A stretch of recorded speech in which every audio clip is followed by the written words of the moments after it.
الحمد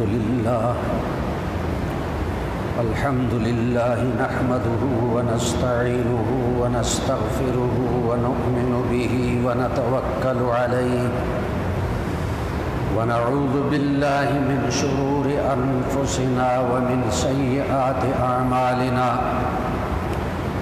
من يهده الله فلا مضل له ومن يضلل فلا هادي له ونشهد أن لا إله إلا الله وحده لا شريك له ونشهد أن سيدنا ومولانا محمدًا عبده ورسوله أما بعد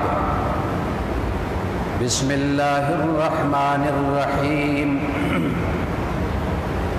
قال النبي صلى الله عليه وسلم ما خاب من استخار وما ندم من استشار أو كما قال عليه الصلاة والسلام اللهم صل على محمد وعلى آل محمد كما صليت على إبراهيم وعلى آل إبراهيم إنك حميد مجيد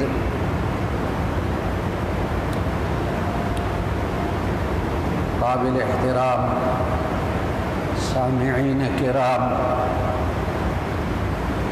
میں نے آپ کے سامنے نبی کریم صلی اللہ علیہ وسلم کی ایک حدیث مبارکہ پڑھی ہے، اور اس حدیث کی مناسبت سے ایک اہم چیز آپ کے سامنے آج بیان کرنا چاہتا ہوں جو ہر مسلمان کی ضرورت ہے، اور وہ ہے استخارہ۔ چند باتیں استخارے سے متعلق ہوں گی۔ پہلی بات تو یہ ہے کہ استخارے کی حقیقت کیا ہے، اور دوسری بات یہ ہے کہ استخارے کا طریقہ کیا ہے، اور تیسری بات یہ ہے کہ استخارے کا نتیجہ کیا ہوتا ہے، اور چوتھی بات یہ ہے کہ استخارہ کون سے کاموں کے لیے کیا جاتا ہے، اور پانچویں بات یہ ہے کہ استخارے کا فائدہ کیا ہے۔ استخارے کا لفظی معنی ہے خیر طلب کرنا۔ ایک بندہ جو کوئی کام کرنے کا ارادہ کرتا ہے، سفر کا ارادہ کرتا ہے، تجارت شروع کرنے کا ارادہ کرتا ہے، نکاح اور شادی کا ارادہ کرتا ہے، کسی بھی دنیاوی یا دینی کام کے ارادے کا ارادہ کرتا ہے، اس کام میں اللہ سے خیر اور بھلائی طلب کرنا، یہ استخارے کا معنی ہے۔ تو پہلی بات یہ ہوگی استخارے کی حقیقت کیا ہے۔ زمانہ جاہلیت میں استخارے کا ایک طریقہ ان کے نزدیک رائج تھا جو مشرکانہ طریقہ تھا، شرکیہ طریقہ تھا، کہ انہوں نے بیت اللہ شریف میں 3 تیر رکھے ہوئے تھے۔ ایک تیر پر لکھا تھا امرنی ربی، میرے رب نے مجھے حکم دیا۔ دوسرے تیر پر لکھا ہوتا تھا نہانی ربی، میرے رب نے مجھے منع کیا۔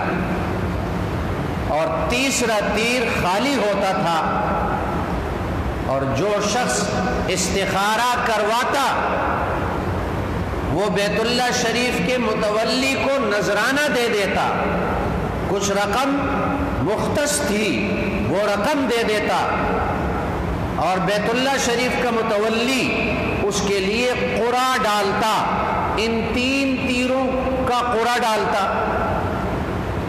اب اگر تیر وہ نکلا جس میں یہ لکھا ہوا ہے امرنی ربی، میرے رب نے مجھے حکم دیا، تو وہ سمجھتے کہ یہ کام بھلائی والا ہوگا، خیر والا ہوگا، اور اس کو کر لیتے۔ یہ سمجھتے کہ یہ اللہ کا حکم ہے.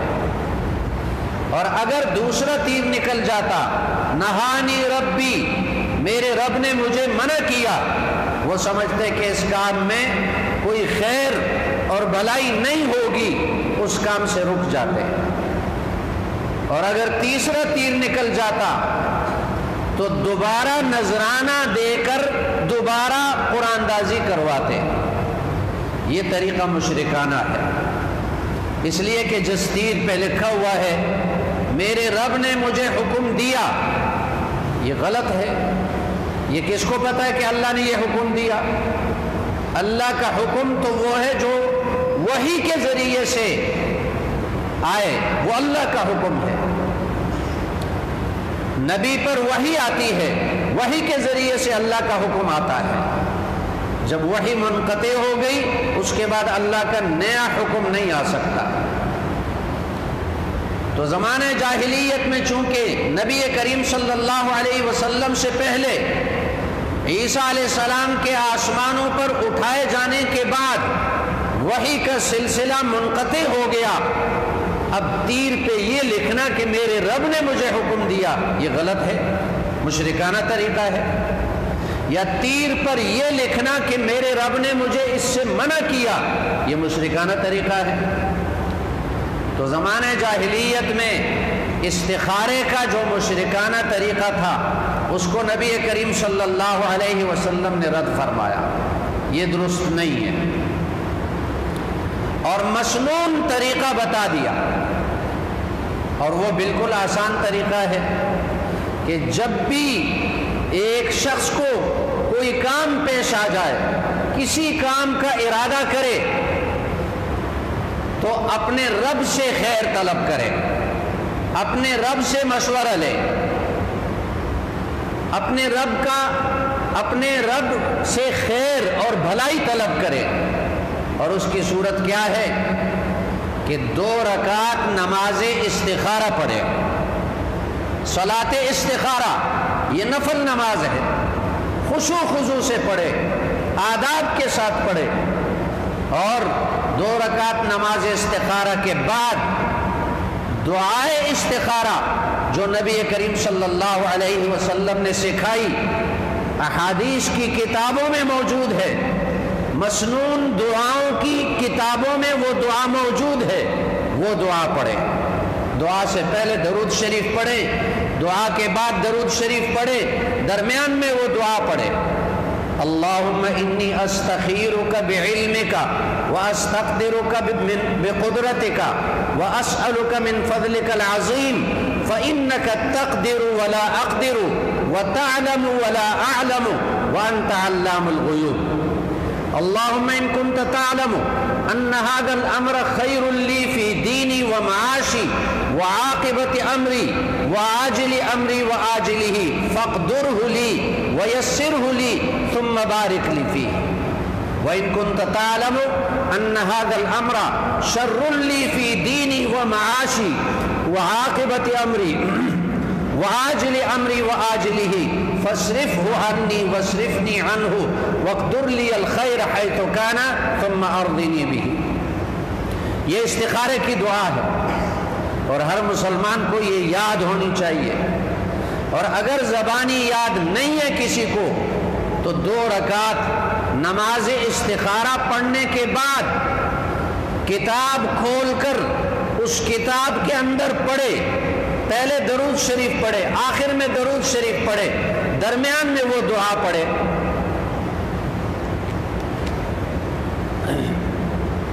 تو اس طریقے سے بھی استخارہ ہو جائے گا.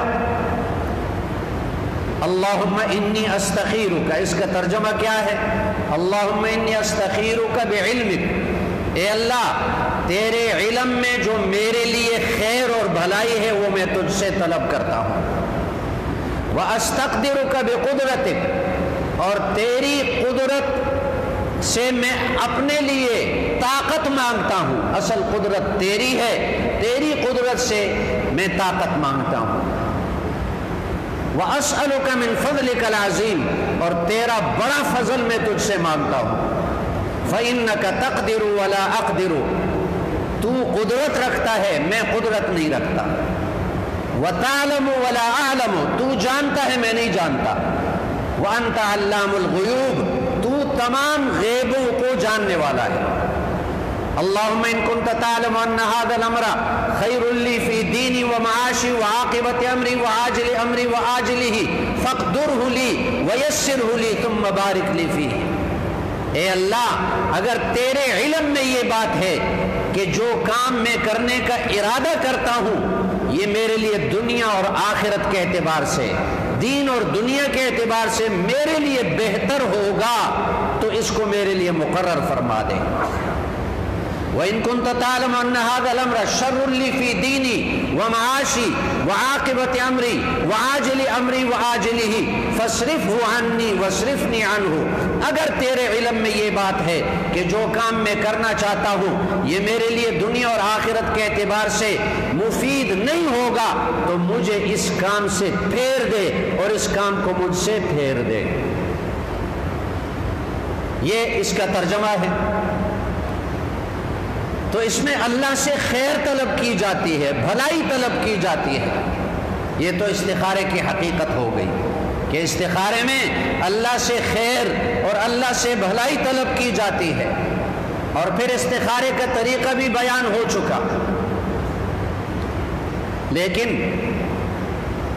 اس کا نتیجہ کیا ہے؟ تیسری بات یہ ہے کہ اس کا نتیجہ کیسے نکلے گا۔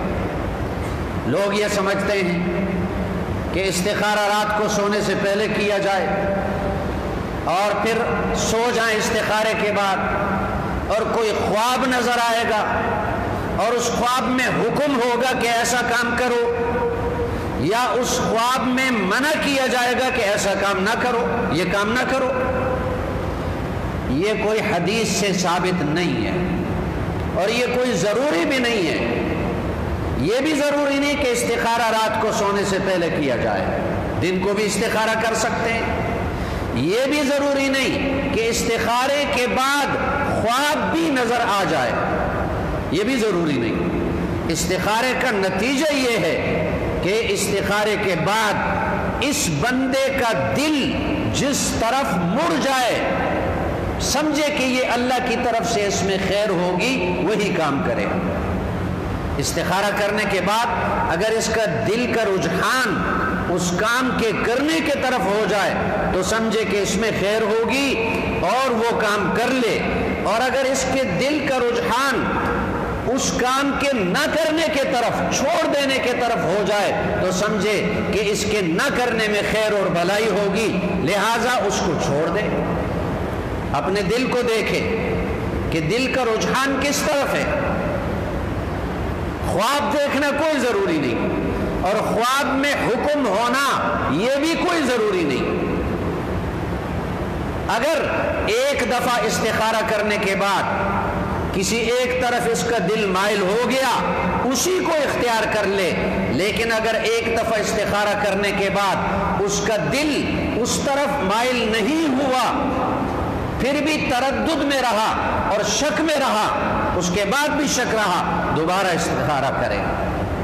پھر بھی اگر شک رہا، تیسری بار استخارہ کرے، یہاں تک کہ 7ویں مرتبہ استخارہ کر لے۔ 7ویں مرتبہ استخارہ کرنے کے بعد ضرور اس کا قلبی رجحان، اس کے دل کا میلان کسی ایک جانب ہو جائے گا، اس کو اختیار کر لے۔ یہ استخارے کا نتیجہ ہے۔ لیکن یاد رکھیں، اگر استخارے میں کسی ایک کام کے طرف دل کا رجحان ہو جائے تو اللہ کے نزدیک اس میں خیر ہوگی، بہتری ہوگی۔ اگر یہ بندہ اس میں بہتری نہ سمجھے تو یہ شکوک اور شبہات دور کریں، کیونکہ اس بندے کی مثال چھوٹے بچے کی ہے۔ چھوٹا بچہ بعض اوقات میٹھی چیز مانگتا ہے، روتا ہے، چلاتا ہے، لیکن اس کے ماں باپ سمجھتے ہیں کہ یہ اس کے لیے مضر ہے، وہ چیز اس کے ہاتھ میں نہیں دیتے۔ چھوٹا بچہ چاقو چھری مانگتا ہے اور وہ سمجھتا ہے کہ یہ میرے لیے مفید ہے، فائدے کی کوئی چیز ہے، اس کو منہ میں ڈالنے کی کوشش کرتا ہے، لیکن اس کے والدین سمجھتے ہیں کہ اس میں اس کے لیے بھلائی نہیں، خیر نہیں، اس کو روک لیتے ہیں، اس سے چھین لیتے ہیں۔ تو بندے کی مثال چھوٹے بچے کی طرح ہے، بچے کو سمجھ نہیں ہوتی، اللہ تعالی عالم الغیب ہے، اس کو سمجھ ہے، اس کو ساری چیزوں کا علم ہے، جو استخارے میں اس کے دل میں آیا اسی پر عمل کرے۔ ایک واقعہ آتا ہے، سیدنا موسیٰ علیہ السلام اللہ جل شانہ کے ساتھ کلام کرنے کے لیے، بات چیت کرنے کے لیے کوہ طور پر جاتے تھے۔ تو موسیٰ علیہ السلام جا رہے تھے کوہ طور پر، راستے میں ایک آدمی ملا، اس آدمی نے موسیٰ علیہ السلام سے درخواست کی کہ آپ اللہ سے ملنے کے لیے جا رہے ہیں، مجھ پر بڑی مصیبتیں ہیں، پریشانیاں ہیں، مصیبتوں نے گھیر رکھا ہے، حوادثات زمانہ نے مجھے گھیر رکھا ہے، بہت پریشان ہوں، آپ اللہ سے درخواست کر لیں کہ میرے لیے بھلائی اور خیر عطا کرے۔ موسیٰ علیہ السلام نے فرمایا ٹھیک ہے، تمہارے لیے میں اللہ سے دعا کر لوں گا، درخواست کر لوں گا۔ اللہ کے پاس پہنچے، اللہ سے راز و نیاز کی باتیں ہو گئی، موسیٰ علیہ السلام نے اس آدمی کا پیغام بھی پہنچا دیا کہ ایسا مصیبت زدہ پریشان آدمی ہے، اے اللہ اس کے لیے خیر کا انتظام فرما دے۔ اللہ نے پوچھا کتنی خیر کا؟ چھوٹی بلائی، بڑی بلائی، تھوڑی خیر، زیادہ خیر؟ موسیٰ علیہ السلام نے عرض کیا کہ پروردگار جب تو اس کے ساتھ خیر کا معاملہ کرنا چاہتا ہے تو بڑی خیر ہی عطا کر دے۔ اللہ نے فرمایا میں نے بڑی خیر اس کے لیے عطا کر دی، بڑی خیر عطا کر دی۔ موسیٰ علیہ السلام وہاں سے واپس ہوئے، راستے میں دل میں خیال آیا کہ جس آدمی نے یہ درخواست پیش کی اس سے مل تو جاؤ کہ اس کے لیے کون سی خیر اللہ نے مقرر فرما دی۔ اس کے گھر پہ دستک دی، اندر سے کوئی اور آدمی نکلا، دوسرا آدمی نکلا۔ موسیٰ علیہ السلام نے پوچھا وہ آدمی کہاں ہے؟ تو اس دوسرے شخص نے کہا اس کا تو چند دن پہلے انتقال ہو چکا، مر گیا۔ موسیٰ علیہ السلام نے پوچھا کتنے دن پہلے؟ اس نے بتا دیا۔ موسیٰ علیہ السلام نے اندازہ لگا دیا کہ یہ وہی دن تھا جس دن میں نے اس بندے کے لیے اللہ سے بڑی خیر مانگی اور اللہ نے فرمایا میں نے اس کو بڑی خیر دے دی، وہی دن تھا۔ موسیٰ علیہ السلام حیران ہوئے کہ پروردگار اس میں تیری کون سی حکمت ہے؟ وہ آدمی تو مر گیا اور اس کے لیے تو نے خیر مقرر کی، اس کا انتقال ہو گیا۔ اللہ تعالیٰ نے فرمایا کہ اس نے بڑی خیر مانگی اور آپ نے بھی اس کے لیے بڑی خیر کا مطالبہ کیا۔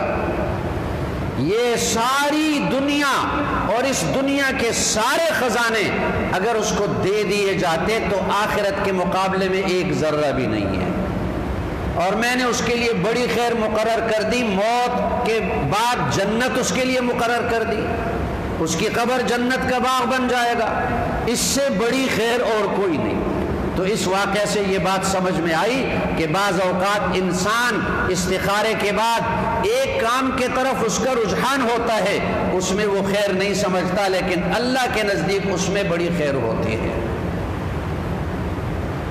تو پہلی بات استخارے کی حقیقت، دوسری بات استخارے کا طریقہ وہ بھی بیان ہو گیا، تیسری بات استخارے کا نتیجہ، اور چوتھی بات استخارہ کون سے کاموں میں کیا جاتا ہے۔ نیکی کے کاموں میں استخارہ نہیں کیا جاتا۔ مثلا ایک آدمی استخارہ کر لے کہ میں ابھی نفل نماز پڑھوں یا نہ پڑھوں، اس میں استخارہ نہیں ہوگا۔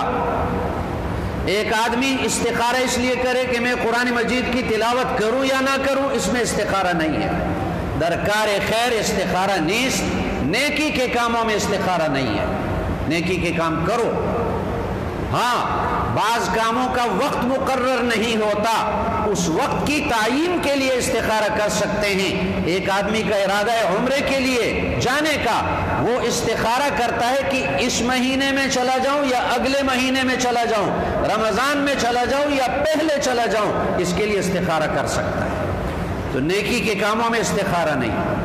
جو گناہ والے کام ہیں ان میں بھی استخارہ نہیں، ان سے بچنا ضروری ہے، ہر گناہ سے بچنا ضروری ہے، اس کے لیے استخارہ نہیں۔ استخارہ اس کام کے لیے ہے جو جائز ہو، جو مباح کام ہو، جائز ہو، اس میں کوئی گناہ نہ ہو۔ مثلا ایک آدمی تجارت شروع کرنا چاہتا ہے، کہیں سفر کرنا چاہتا ہے، کہیں شادی کا پیغام، نکاح کا پیغام دینا چاہتا ہے، یہ جو جائز کام ہیں، کہیں ملازمت اختیار کرنا چاہتا ہے، ان کاموں کے لیے استخارہ کیا جائے، اور استخارہ ہر کام کے لیے کیا جائے، چھوٹے کام کے لیے بھی، بڑے کام کے لیے بھی۔ پانچویں بات، استخارے کا فائدہ کیا ہوگا؟ استخارے کا فائدہ ہمیں کیا ملے گا؟ ایک فائدہ تو اس حدیث میں ہے جو حدیث میں نے پڑھ کر سنائی کہ نبی کریم صلی اللہ علیہ وسلم نے فرمایا ما خاب من استخارہ، جس نے استخارہ کر کے کام کیا وہ ناکام نہیں ہوگا۔ وما ندم من استشارہ، اور جس نے مشورہ کر کے، لوگوں سے مشورہ کر کے کام کیا وہ پشیمان نہیں ہوگا۔ استخارہ کرنے والا ناکام نہیں ہوگا اور مشورہ لینے والا پشیمان نہیں ہوگا۔ تو ایک فائدہ تو یہ ہے۔ دوسرا فائدہ اس میں یہ ہے کہ استخارہ کرنے والے کا اللہ سے تعلق پیدا ہو جاتا ہے، اللہ کا قرب نصیب ہو جاتا ہے، کیونکہ وہ ہر کام سے پہلے استخارہ کرتا ہے، اللہ سے پوچھتا ہے۔ جیسے فرمان بردار بیٹا اپنے والدین سے پوچھ کر کام کرتا ہے، پوچھے بغیر کوئی کام نہیں کرتا، تو یہ بندہ استخارہ کرنے والا یہ بھی اپنے رب سے پوچھ کر کام کرتا ہے، تو اللہ کا قرب پیدا ہوگا، اللہ کا قرب نصیب ہوگا، اللہ اس سے راضی ہو جائے گا۔ اور تیسرا فائدہ کہ استخارہ کرنے والے کے اندر فرشتوں والی صفات پیدا ہو جاتی ہے۔ فرشتے کوئی کام اللہ سے پوچھے بغیر نہیں کرتے، لا یعصون اللہ ما امرہم، وہ اللہ کی نافرمانی نہیں کرتے، اور جو کام اللہ، جس کام کا اللہ حکم دے وہی کام کرتے ہیں۔ تو استخارہ کرنے والا یہ بھی فرشتوں کے ساتھ اس کی مناسبت ہو جاتی ہے۔ اگر آج ہی کوئی کام کرنا ہے تو بیچ میں رات نہ بھی ہو، اس کام سے پہلے استخارہ کیا جائے، مسنون طریقہ ہے، ہر کام سے پہلے استخارہ کیا جائے، استخارے کے بعد انشاءاللہ اس کام میں بہتری ہوگی، خیر ہوگی، بظاہر اس کو خیر نظر نہ بھی آئے، اللہ کے نزدیک اس میں بہتری ہوگی۔ یہ ہر مسلمان کی ضرورت ہے، ہر مسلمان اس کا محتاج ہے۔ بہت سے کام پیش آتے ہیں، لیکن ایک اور بات بھی سمجھیں، استخارہ سنت ہے تو سنت عمل خود کرنا ہے۔ یہ جو دکانیں سجائی ہوئی ہے، لوگوں نے استخارہ کرواؤ اور بڑی بڑی فیسیں لے کر لوگوں کے لیے استخارے کرتے ہیں، اس کا کوئی خاص فائدہ مرتب نہیں ہوتا۔ خود استخارہ کرنا چاہیے۔ اگر آپ کسی بزرگ شخص سے درخواست کر دیں کہ میرے لیے آپ بھی استخارہ کر دیں تو یہ بھی درست ہے، کسی نیک آدمی سے درخواست کریں کہ میرے لیے استخارہ کریں، یہ بھی درست ہے، لیکن دکان سجانا استخارے کی یہ درست نہیں ہے۔ اس لیے یہ تو اس طرح ہوا جیسے ایک آدمی ظہر کی نماز پڑھتا ہے تو ظہر کی 4 سنتیں ہیں نماز سے پہلے، وہ کسی اور سے کہے کہ میری جگہ تم یہ سنتیں پڑھ لو، دوسرے کی جگہ سنتیں نہیں پڑھی جا سکتی۔ استخارہ جب سنت عمل ہے خود آدمی کرے، دوسروں سے نہ کروائے، خود کرے۔ اللہ رب العزت ہمیں عمل کرنے کی توفیق عطا فرمائے۔